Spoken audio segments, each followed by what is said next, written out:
Chapter 2. I was summoned to the king. I remember hating this. The long walk up the endless throne room. At the front, I knelt on stone. Some kings chose to have rugs there for knees of messengers who had long news to tell. My father preferred not to. King Tyndareus' daughter is finally ready for marriage, he said. I knew the name. Tyndareus was king of Sparta and held a huge tracts of the ripest southern lands, the kind my father coveted. I had heard of his daughter, too, rumored to be the fairest woman in our countries. Her mother, Leda, was said to have been ravished by Zeus, the king of the gods himself, disguised as a swan. 9 months later, her womb yielded 2 sets of twins, Clytemnestra and Castor, children of her mortal husband, Helen and Polydeuces, the shining signets of the gods. The gods were known to be notoriously poor parents. It was expected that Tyndareus would offer patrimony as well. I did not respond to my father's news. Such things meant nothing to me. My father cleared his throat, loud in the silent chamber. We would do well to have her in our family. You will go and put yourself forth as my suitor. There was no one else in the hall, so my startled huff of breath was for his ears alone, but I knew better than to speak my discomfort. My father already knew all the things I might say, that I was 9, unsightly, unpromising, uninterested. We left the next morning, our packs heavy with gifts and food for the journey. Soldiers escorted us in their finest armor. I don't know much of the trip. It was overland, through countryside that left no impression. At the head of the column, my father dictated new orders to secretaries and messengers who rode off in every direction. I looked down at the leather reins, smoothed their nap with my thumb. I did not understand my place here. It was incomprehensible, as so much of what my father did was. My donkey swayed, and I swayed with him, glad for even this distraction. We were not the first suitors to arrive at Tyndareus' citadel. The stables were full of horses and mules, busy with servants. My father seemed displeased with the ceremony afforded us. I saw him rub a hand over the stone of the hearth in our rooms, frowning. I had brought a toy from home, a horse whose legs could move. I lifted one hoof, and then the other, imagining that I had ridden him instead of the donkey. A soldier took pity on me and lent me his dice. I clattered them against the floor until they showed all 6s in a row. Until they showed all 6s in one throw. Finally, a day came which my father ordered me bathed and brushed. He had me change my tunic, then change again. I obeyed, though I saw no difference between purple with gold or crimson with gold. Neither hid my knobby knees. My father looked powerful and severe, his black beard slashing across his face. The gift we were presenting to Tyndareus stood ready, a beaten gold mixing bowl embossed with the story of the Princess Danae. Zeus had wooed her in a shower of golden light, and she had borne him Perseus, Gorgon slayer, second only to Achilles among our favorite heroes. My father handed it to me. "Do not disgrace us," he said. I heard the great hall before I saw it, the sounds of hundreds of voices banging against stone walls, the clatter of goblets and armor. The servants had thrown open the windows to try and dampen the sounds. They had hung tapestries, wealth indeed, on every wall. I had never seen so many men inside before. Not men, I corrected myself. Kings. We were called forward to council, seated on benches draped with cowhide. Servants faded backwards to the shadows. My father's fingers dug into my collar, warning me not to fidget. There was no violence in that room, with so many princes and heroes and kings competing for a single prize. but we knew how to ape civilization. One by one they introduced themselves, these young men showing off shining hair and neat waists and expensively dyed clothing. Many were the sons or grandsons of gods. All had a song or two, or more, written of their deeds. Tyndareus greeted each in turn, accepted their gifts in a pile at the center of the room, invited each to speak and present his suite. My father was the oldest among them, except for the man who, when his turn came, named himself Philoctetes,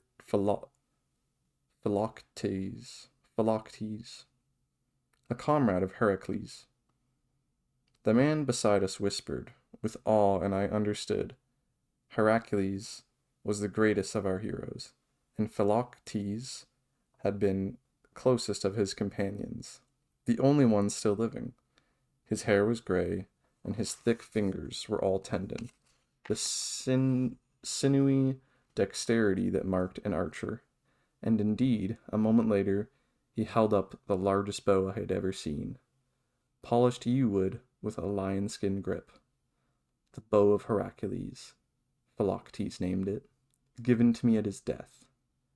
In our lands, a bow was mocked as the weapon of cowards. A bow was mocked as the weapon of cowards.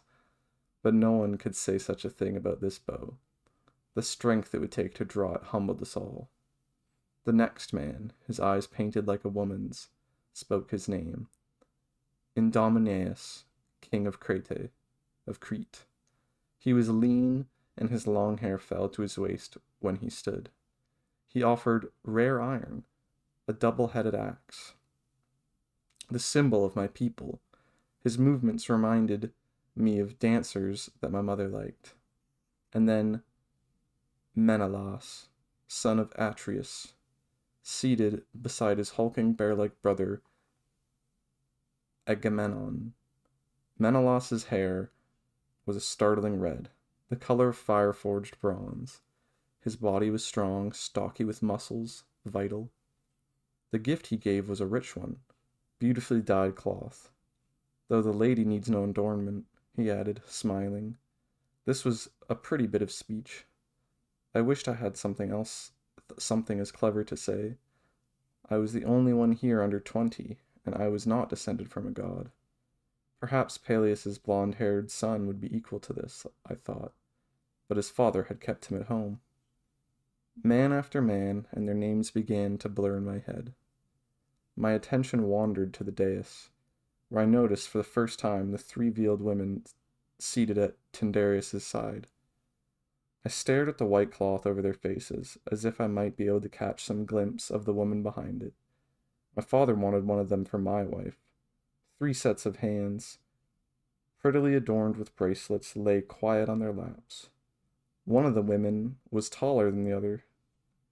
I thought I saw a stray dark curl peek from beneath the bottom of her veil. Helen is light-haired, I remember, so that one was not Helen. I had ceased to listen to the kings. Welcome, Menoetius. The speaking of my father's name startled me. Tyndareus was looking at us. I am sorry to hear of the death of your wife. My wife lives, Tyndareus. It is my son who comes today to wed your daughter. And there was silence in which I knelt, dizzied by the spin of faces around me. Your son is not yet a man. Tyndareus' voice seemed far away. I could detect nothing in it. He need not be. I am man enough for the both of us. It was the sort of jest our people loved, bold and boasting, but no one laughed. I see, said Tyndareus. The stone floor dug into my skin, yet I did not move. I was used to kneeling. I had never before been glad of the practice in my father's throne room. My father spoke again in the silence. Others have brought wine and oil and wool. I bring gold, and it is only a small portion of my stores.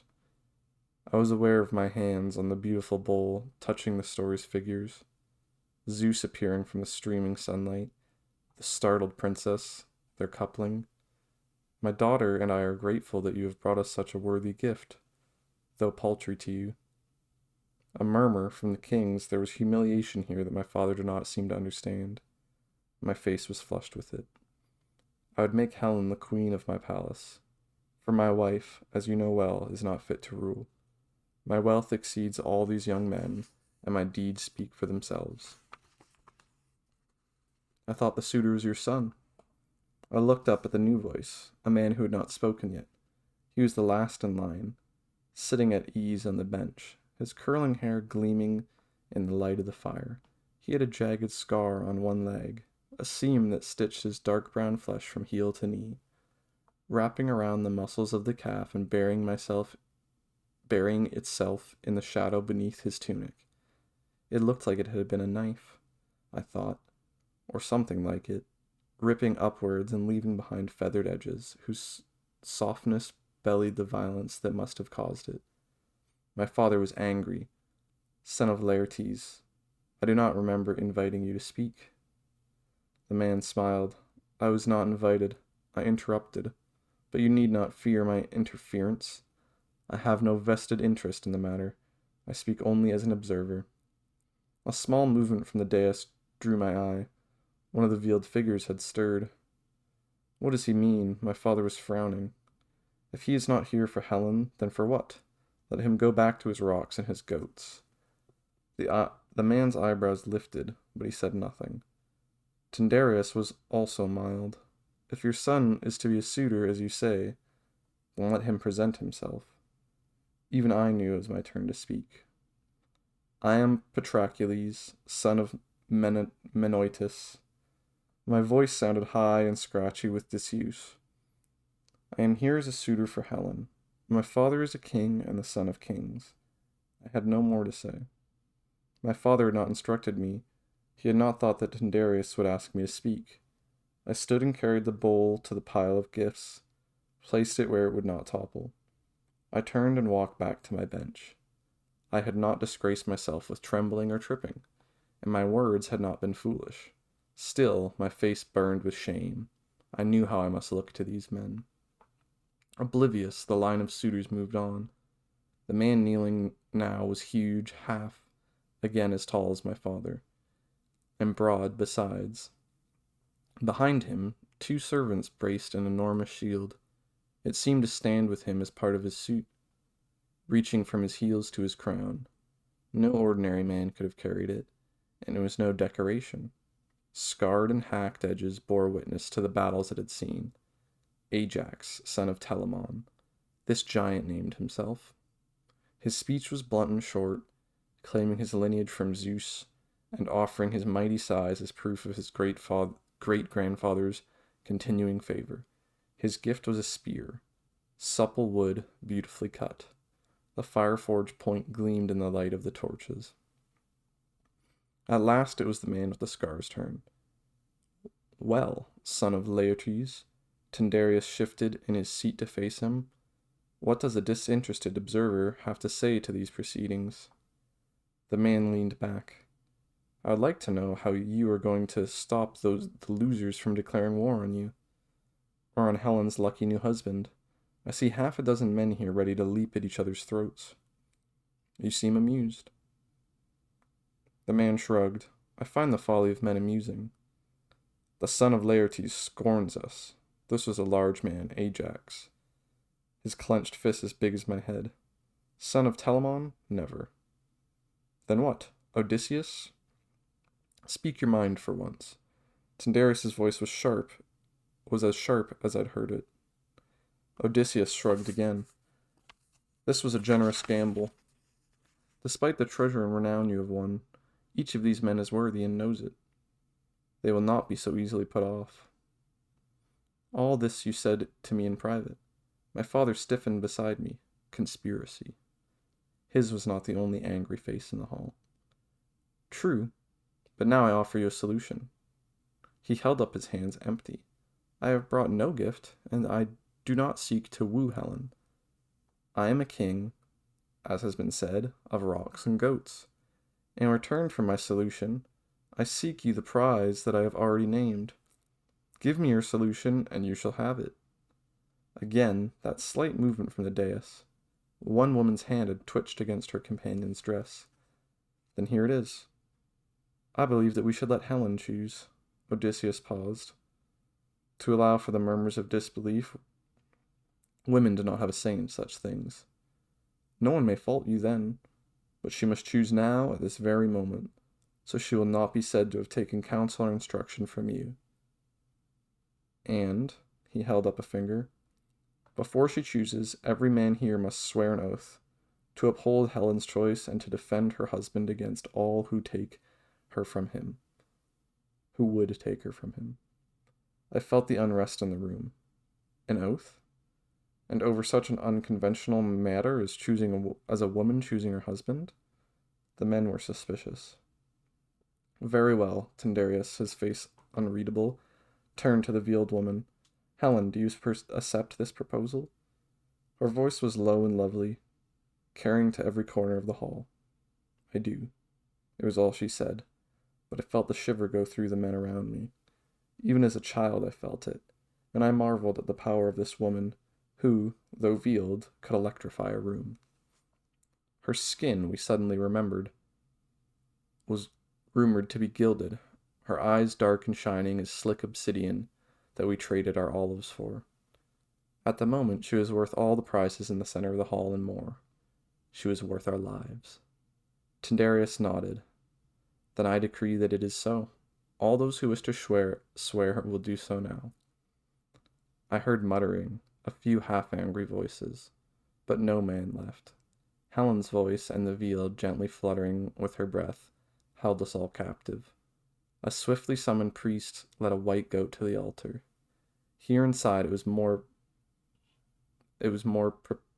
propitious choice than a bull, whose throat might splash unwholesomely upon the stone floor. The animal died easily, and the man mixed its dark blood with the cypress ash from the fire. The bull hissed, loud in the silent room. You will be first, Tyndareus pointed to Odysseus. Even a 9-year-old saw how fitting this was. Already Odysseus had shown himself to be clever by half. Our ragged alliances prevailed only when no man was allowed too much more powerful than another. Around the room I saw smirks and satisfaction among the kings. He would not be allowed to escape his own noose. Odysseus's mouth quirked in a half-smile. Of course, it is my pleasure. But I guessed that it was not so. During the sacrifice I had watched him lean back into the shadows, as if he would be forgotten. He rose now, moved to the altar. Now, Helen, Odysseus paused, his arm half extended to the priest. Remember that I swear only in fellowship, not as a suitor. You would never forgive yourself if you were to choose me. His words were teasing and drew scattered laughter. We all knew it was not likely that one so luminous as Helen would choose the king of barren Ithaca. One by one the priest summoned us to the hearth, marking our wrists with blood and ash, binding as chains. I chanted the words of the oath back to him, my arm lifted for all to see. When the last man had returned to his place, Tyndareus rose. Choose now, my daughter. Menelaus, she spoke without hesitation, startling us all. We had expected suspense, indecision. I turned to the red-haired man who stood, a huge grin cracking his face, in outsized joy. He clapped his silent brother on the back. Everyone else was anger, disappointment, even grief. But no man reached for his sword. The blood had drained thick on our wrists. So be it, Tyndareus stood also. I am glad to welcome a second son of Atreus to the family. You shall have my Helen, even as worthy as your brother once claimed to my Clymestra. He gestured to the tallest woman as though she might stand. She did not. Perhaps she had not heard. But what about the third girl? This shout from a small man beside the giant Ajax. Your niece. Can I have her? The men laughed, glad for an easing in the tension. You're too late, Teucer. Odysseus spoke over the noise. She's promised to me. I did not have the chance to hear more. My father's hand seized my shoulder, pulling me angrily off the bench. We are finished here. We left that very night for home, and I climbed back on my donkey, thick with disappointment. I had not even been allowed to glimpse Helen's fabled face. My father would never mention the trip again, and once home, the events twisted strangely in my memory. The blood and the oath, the room full of kings, they seemed distant and pale, like something a bard had spun rather than something I had lived. Had I really knelt before them? And what of the oath I had sworn? It seemed absurd to even think of it, foolish and improbable as a dream is by dinner.